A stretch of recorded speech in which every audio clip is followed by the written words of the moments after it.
参见大人。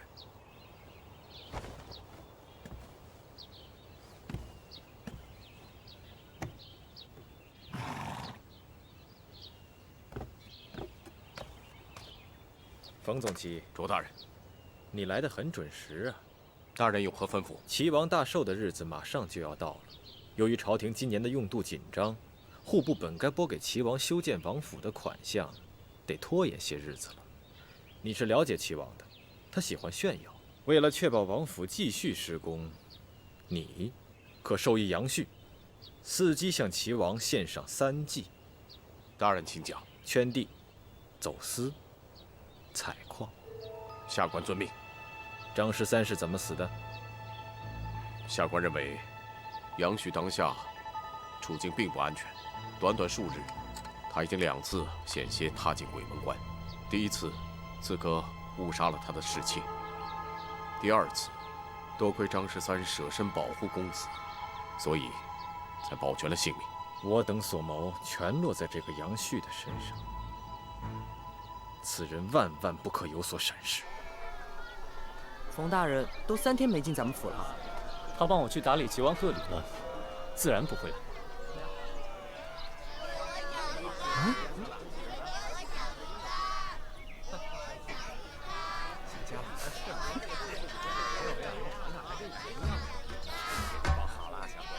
这老家伙脚步还挺快的。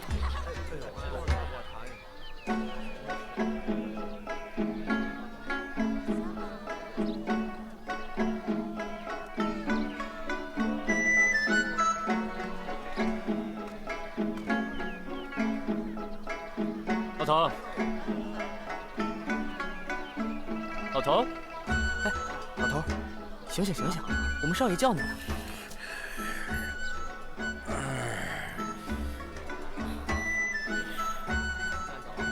老头，这些花是你养的吗？你这人可真逗啊！这要不是我养的，我摆在这儿做什么？你要是喜欢，多往里放点钱。哎，行，咱们家不是缺一个养花弄草的吗？少爷，难道你要……啊？老头儿，从今天起，你就要走运了。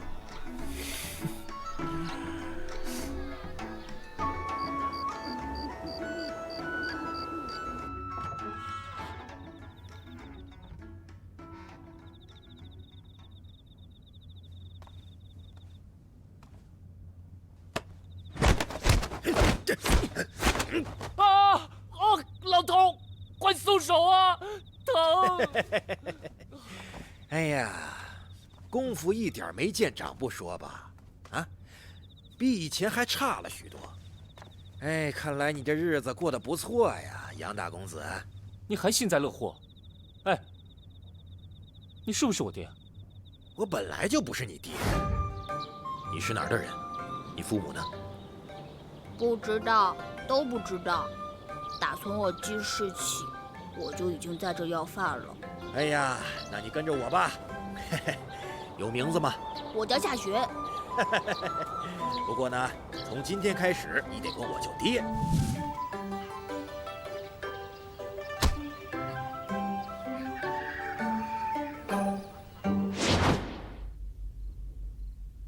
我这天天看着别人的眼色过生活，你知道我心里有多难受吗？委屈是不是？那委屈现在就跟我回去，咱们回家继续打鱼去。那真能走吗？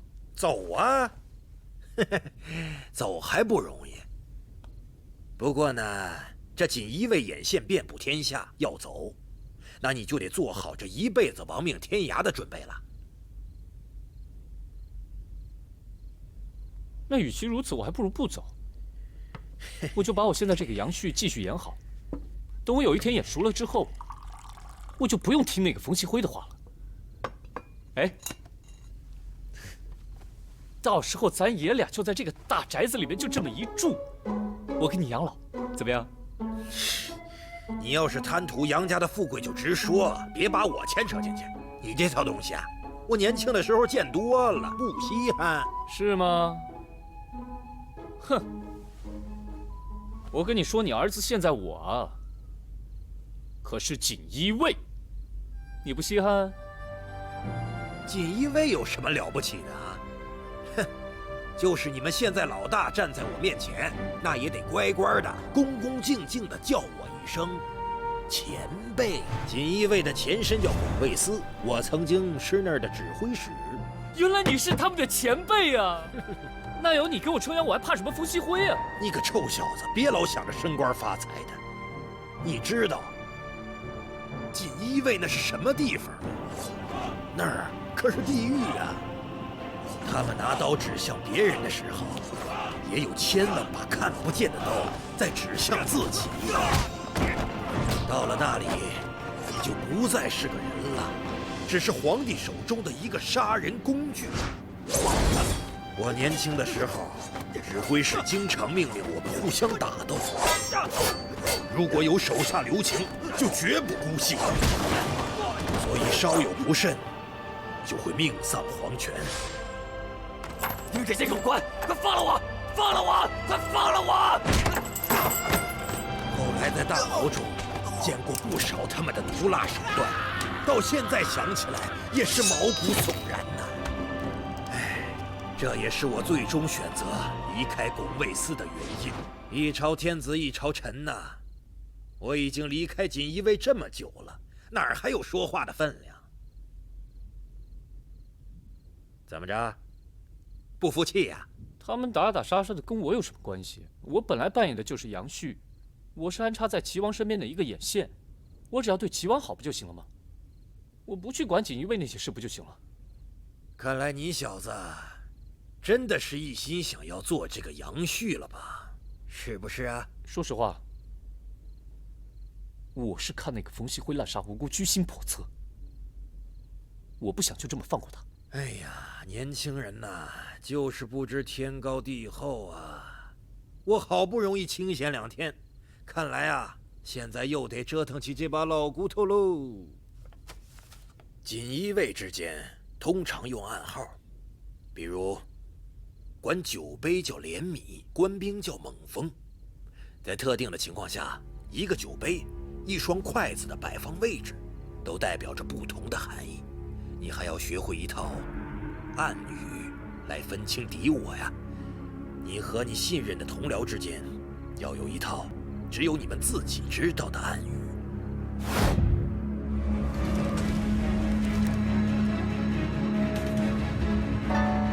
千字文，这本书你还记得吧？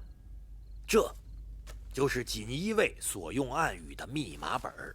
暗语在普通人眼里只不过是几个数字罢了，而在你们看来，那可是全部的身家性命啊！根据暗语的序号，查找书中相对应的内容，就可以知道暗语的意思了。我说呢，你怎么从小就让我背这个？这我可是倒背如流啊！小子，这回你明白了吧？这么说，你是答应帮我了？谁让你是我养大的，小兔崽子！老爹真好。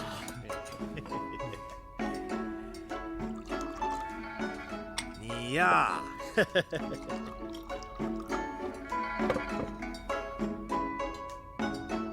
唉，冯锡辉现在根本是无人可用了。府上那个奇怪的丫头，看来也不是他自己的人。可是我每天跟那丫头在同一个屋檐下，我要是一不小心被她给杀了怎么办？以退为进，让她寸步不离地跟着你，反而她倒不好下手。这倒也是个办法。真的，我每到此时就能听到有人的脚步声，还有窗户外面的影子。他们不会找上门来，又来杀我来了吧？真的，不是你睡糊涂了吧？你看看，看我的眼眶都发青了，我一宿一宿都睡不着觉。还好那个丫鬟在我身边陪着我，她陪着我，我才能安心一点儿。要不然这样好吗？刘大人既然最近没事，可不可以让他过来陪我？这不多一个人就多一个照应吗？好，今晚我让刘旭一起来。若真有刺客出现，倒也不是坏事。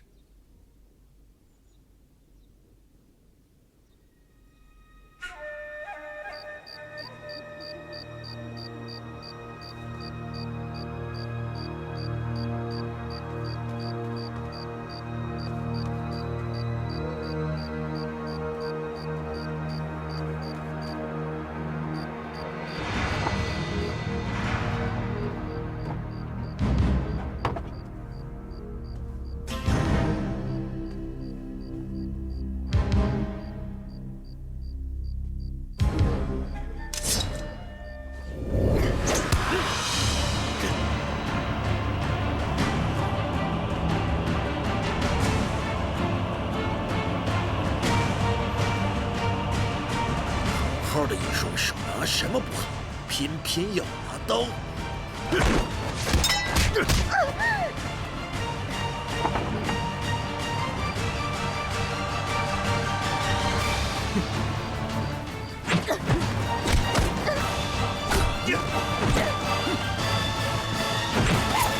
是谁？谁派你来的？快说！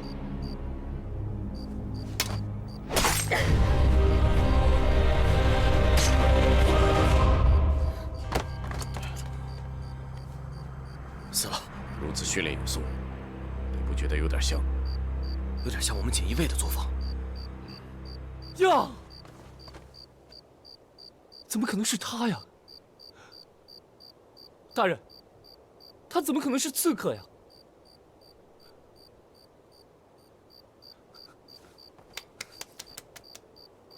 大人，你快想想，如果他是刺客的话，接下来还会来第二个、第三个人来刺杀我，想得死不足惜啊！齐王的贺礼谁送啊？闭嘴！你快回屋，剩下的我们来处理。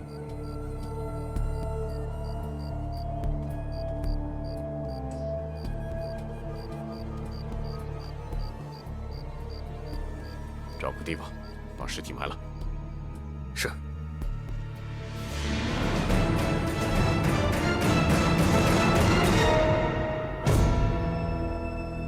听说最近这青州杨府动静很大呀，接二连三的死人。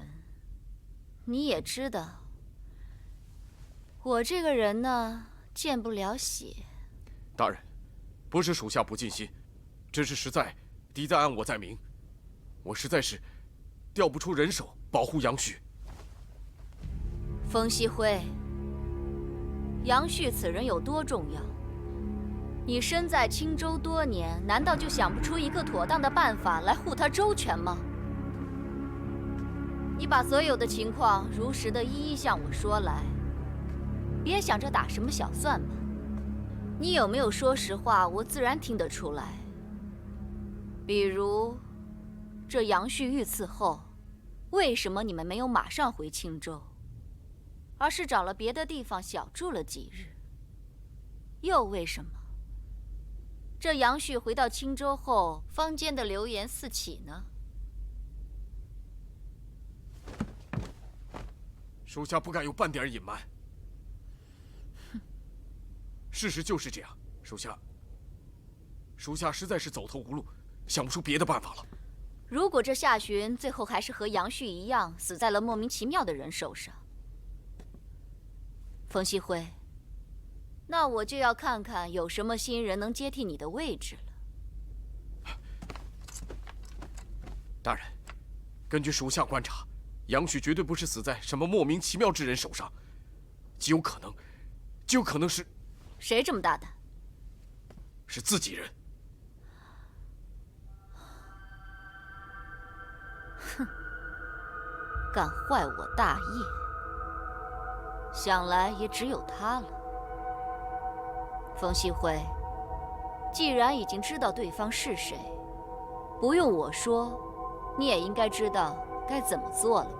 是，我即刻守在夏寻身边，寸步不离。起来吧。谢大人。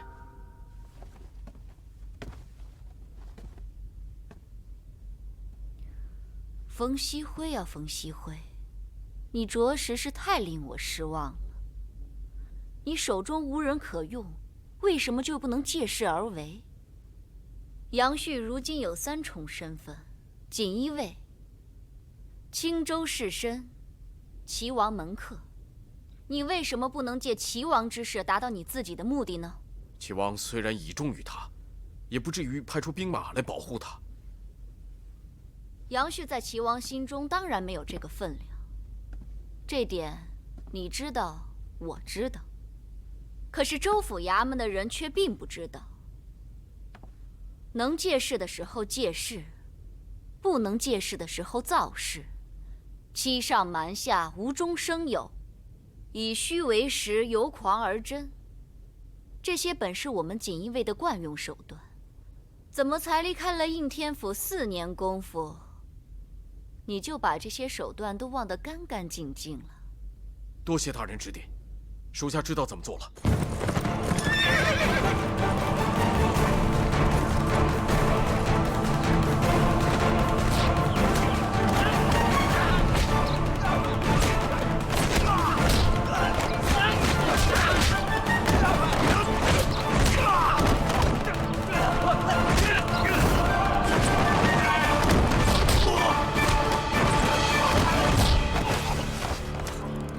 教监大人，请。彭兄，我们相识也不是1、2天了，有些事情我就不和你绕圈子了。前些天，青州士绅杨旭杨公子，光天化日之下被人入府行刺，你可知道？此事与我彭府有什么关系啊？哼，你彭家做着车船生意，黑白2道都有来往，你敢保证其中没有为非作歹之徒？你们彭家若想摘清嫌疑，你就应该协助官府查缉形迹可疑者。我们彭家院校犬马之劳。再来。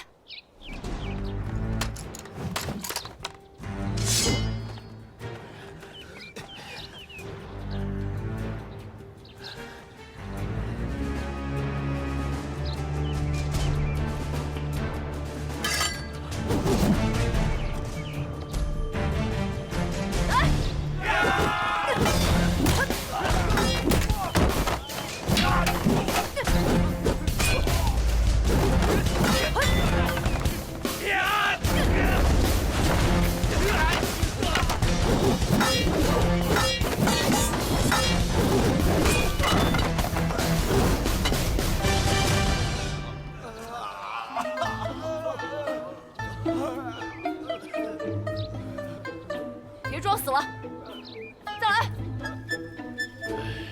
真是够荒唐！看来这个冯教检确实是被刺客逼急了。罢了，那就派几个人去吧。得我彭家真传的还能有谁啊？老的老，小的小，搞不好啊，我得亲自去一趟了。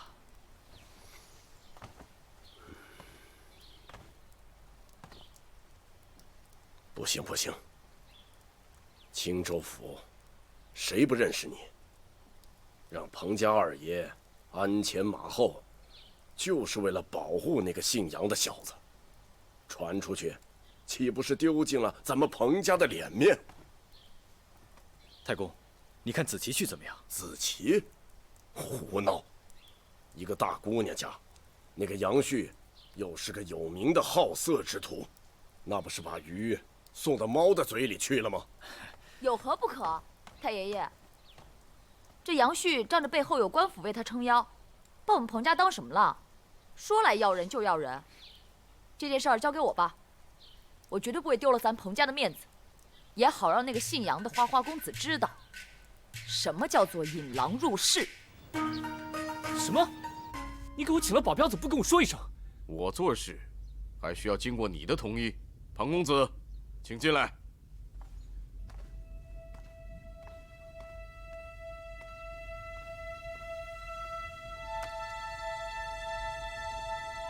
这位是？这位是彭子琪，庞公子。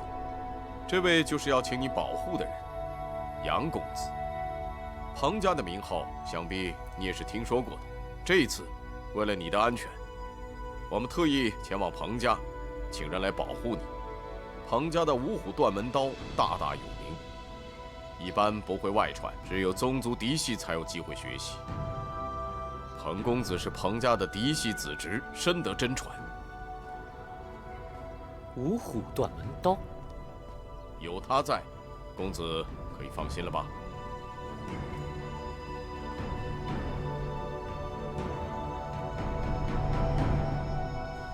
久仰，久仰。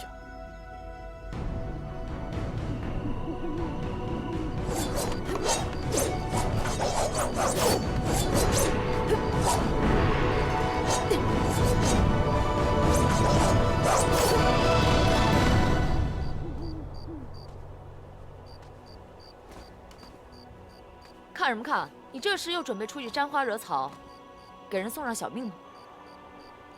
彭公子，咱们以前认识吗？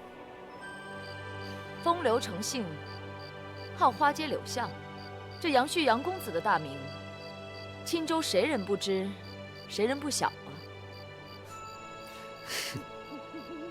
一直听说啊，这彭家子弟的刀法凌厉，没想到还那么伶牙俐齿。以后改行替人说媒不错。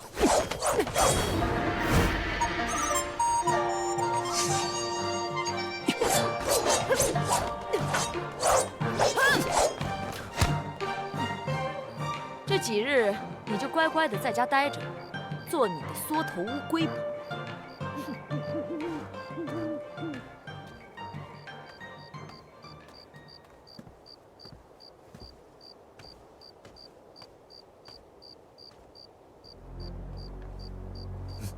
都看到了吧？怎么样？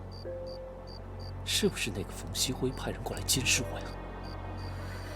不是，彭家的刀法一直在他们的拳法之下。他刚跟你过招时，力量不够啊，完全靠着敏捷和柔韧来补，又像，又不完全像是彭家的作风。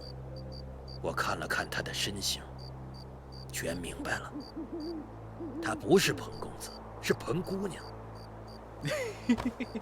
老家伙不错呀，宝刀未老啊！你个兔崽子！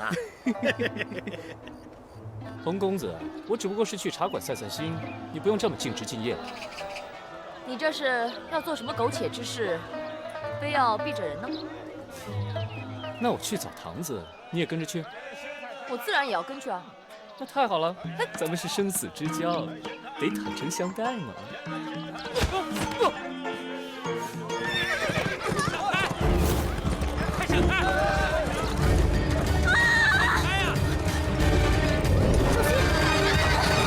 姑娘，你没事吧？没事。给我下来！你干嘛你？撞伤了人，还如此无礼！我撞了人？谁看到我撞人了？明明是他跑到本公子的马前来拦马。哎，我说你这人怎么那么不讲道理啊？哎呀，行了，不讲道理又能怎么样啊？这人可是这儿的银枪小霸王，咱可惹不起啊！行了，赶紧走，赶紧走。这有什么惹不起的？咱们现在就到官府说说理去。去官府？哼！我这么跟你说吧，今天他就是被我撞得断骨断筋，我爹只要一个文书送到知府衙门去，我还能大摇大摆地走出来。你，哎，不知令尊尊姓大名啊？没别的意思，只是我正巧与青州知府还有些渊源。哦，那公子是？不是我，是这位姑娘。想必公子应该听说过青州教界冯大人吧？他跟这位姑娘的渊源可不小，只是没办法在外人面前说而已。还有这位公子，你看他脾气不好，但是他是彭家五虎断门刀的弟子。彭家在江湖上的地位，您不是不知道吧？在下姓杨名旭，若公子不相信，可以打听打听我说的话是真是假。没别的意思，只是提醒公子，没必要给自己添麻烦了。我凭什么相信你？哎，咱们讲完了身份，该讲讲道理吧。你冲撞这位姑娘是小事，得罪教检冯大人是大事。你想一想，如果冯大人在齐王面前给你添油加醋一番，以后令尊大人在知府里边，将如何做人是好呢？刚才是我都有冒犯，我给这位姑娘赔不是，您看行吗？姑娘觉得可以吗？那你也得诚心诚意的给她道个歉。对，诚心，一定要够真诚。对啊，道歉，没错，道歉。好，赶紧道歉，道歉，就是。姑娘，刚才是在下无礼，别跟冯大人说。行了，我们也是明事理之人，公子，请。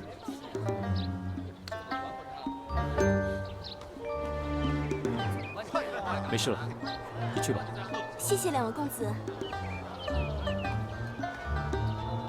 千万不要谢我哦！谁打算要谢你了？你这是骗来的胜利。我们侠义之人讲究的是堂堂正正。堂堂正正？那你打算怎么办呢？直接动手把他打一顿？你靠着彭家背景自然没事，但你要那姑娘以后怎么办？人家会放过她吗？你能保护她一辈子吗？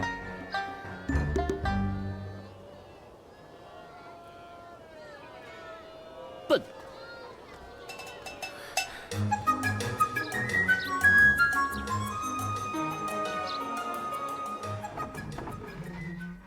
大人请。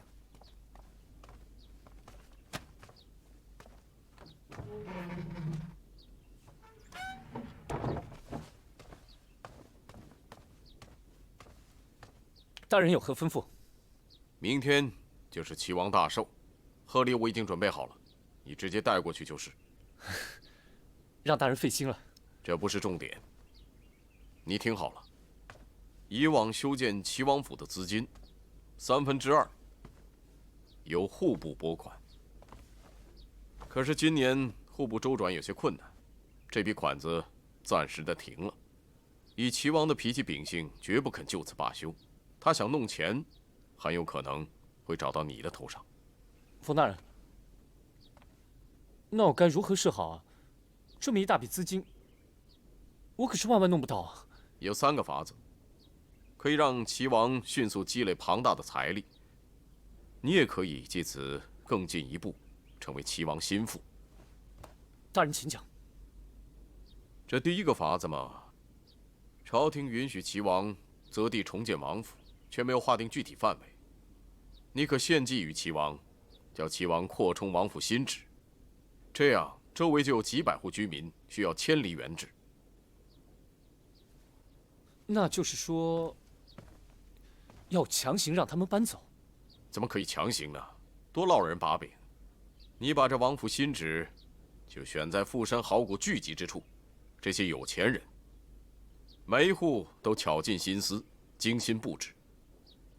不知耗费了多少财富，绝对不会有人愿意离开的。怎么办？破财消灾呗。明白了，就是说用他们自己的钱，把自己的房子赎回来。这样一来，齐王的名声可算是臭到家了。这第2计，就是请王爷利用王府特权，贩卖牛皮、寿金、熟铁等物资。这些物品是受到朝廷限制的重要物资，寻常人根本不敢经营，所以利润极大。但是要打着齐王旗号贩运的话，谁敢查？当然，你也可以搭着齐王这条大船，为自己谋些利益。可这些都是军用物资啊。这第3计嘛，就是采矿，这更是暴利。这是一般老百姓都不敢做的事情。所以，只要齐王肯出头，必有豪绅巨贾愿意合作。他不用花1分钱，就能大赚。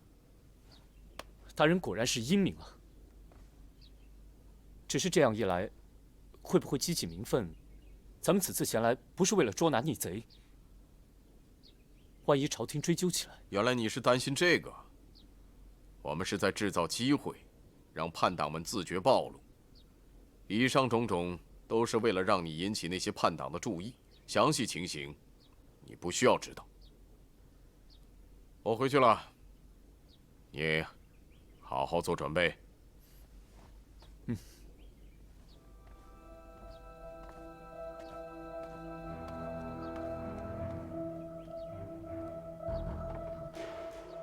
准备什么呀？准备玩火啊？冯锡辉这3条建议，我越想越有问题。你说齐王他这个造反的事儿还没有定论呢，就这么着急把帽子给人家扣上了，那万一是冤枉人了怎么办？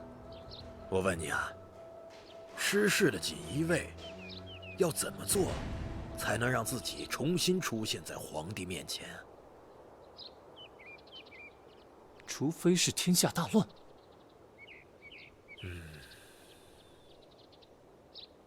我明白了，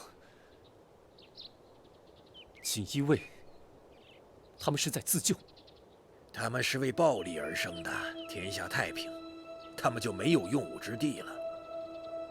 他们也知道，现在锦衣卫是皇帝手中的一颗弃子，也只有这样，故意制造一出谋反案，这样锦衣卫才有重见天日的机会啊！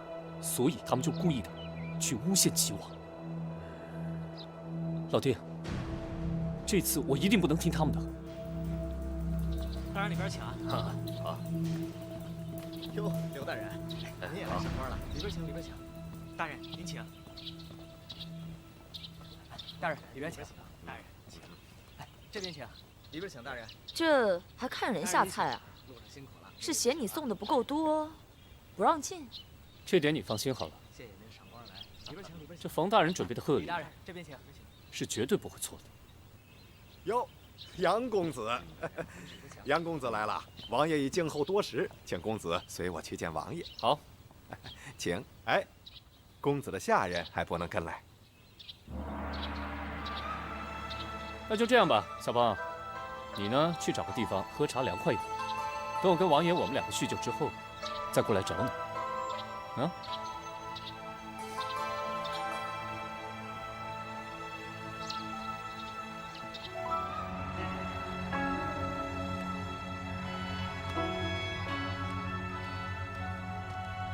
王爷，杨公子来了。门下杨旭参见王爷。免了，免了。杨旭啊，本王这次叫你来，是想让你想想办法，我怎么样才能立刻赚一大笔钱？王爷店铺的生意一向都很好啊，特别是这些海外的航线，每年往朝鲜吕宋走2趟，这赚来的钱……哎，你说的这些都太慢了，我要很大一笔银子，重建我的王府。可是这王爷每年的俸禄，再加上这些店铺的收益和朝廷每年的拨款，便足以支撑。支撑个屁呀！王爷息怒，走开！你还没有听明白吗？啊！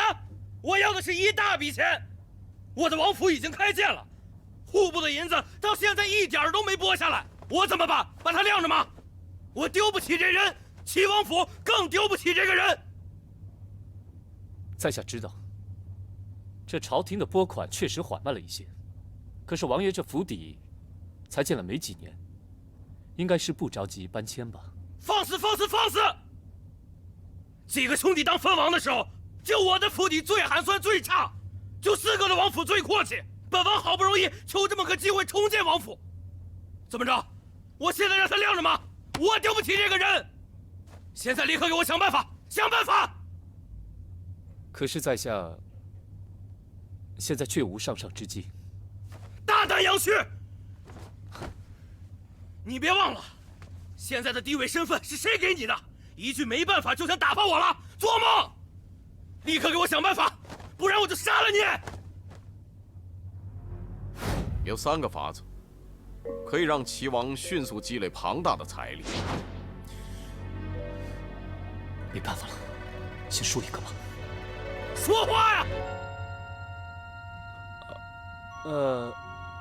门下倒是有一计，只是此方法若传出去，会对王爷您不利啊。哎呀，别磨磨唧唧的，说。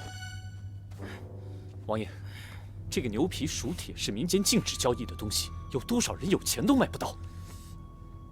可想而知，这其中利润有多少呢？王爷，您何不利用您的特权，去运输这些货物？那些巡检司即使查到了车，听说是齐王的车，谁又敢打开看里面的东西是什么呢？王爷，您只此一举，便可以财源滚滚。好办法。赶紧给我拟一个章程出来，从何处购进，销往何处，还有什么时候要我去打点的，都给我写得清清楚楚的，啊！立刻去办。是。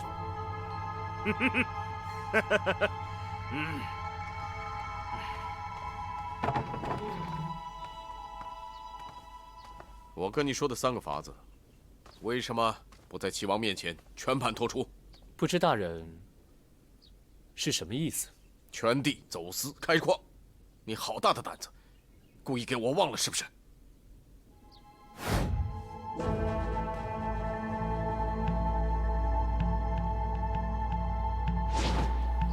难道齐王府里有他的眼线？大人恕罪，小的只是什么？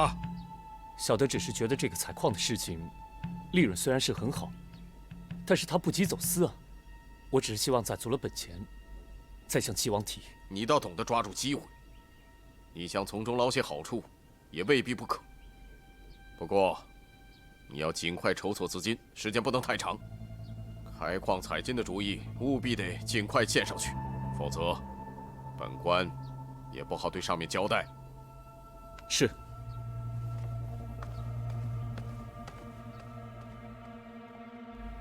我需要的，只是一个能在齐王面前帮我做事的人。至于他是杨旭也好，夏巡也好，哪怕他是路边的乞丐，只要他能帮我把事办好，是什么身份根本无所谓。他向齐王隐瞒了我们的计划，一定有他的理由。不过，太自作聪明也不好。若是这个叫夏巡的贱民要坏我们的事，你大可以杀了他。是。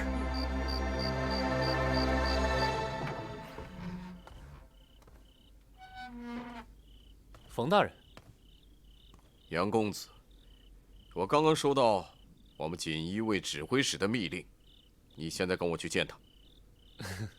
这么晚，冯大人您不困？我倒是有点困了。这是命令，你现在跟我来。好，那我把彭公子也叫上。不用了。那我换个衣服，马上出来。你没按冯锡辉的指示办事，一定要小心他对你不利。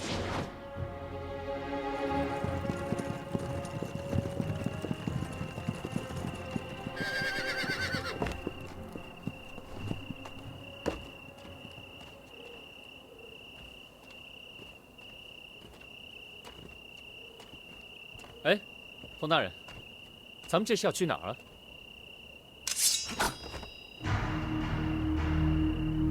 冯大人，您收到上级的密令了吗？这就是密令。可是我好不容易在齐王面前混个眼熟，如果这个时候死去的话，对你们还有锦衣卫可都没有好处。其实你一直都很聪明，我之前小看你。这都是您和张大人教导的好。不用再跟我来这套。你已经成功取代了杨旭，以后你手上的权力会越来越大。渐渐的，你会开始连我的命令都不听。事实上，你已经这样做了。可是如果现在你就把我杀了，你不怕上头怪罪你吗？如果这就是上面的意思呢？这不可能，由不得你不信。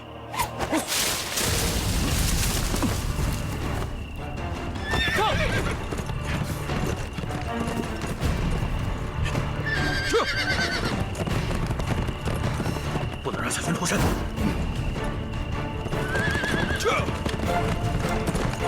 撤！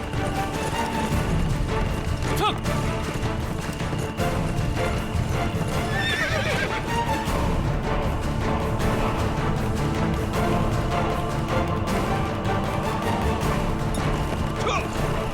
怎么会有更四人？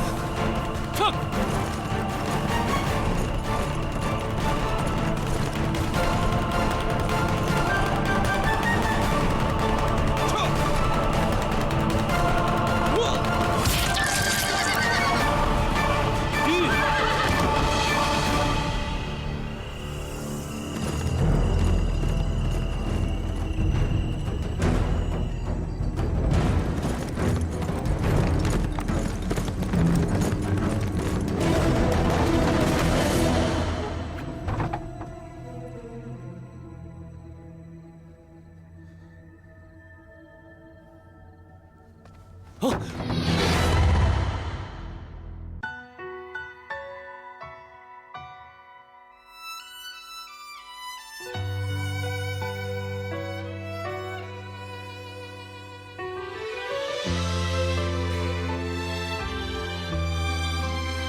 花灯初亮夜，宫阙月挂霜，烛影摇红寥寥星光。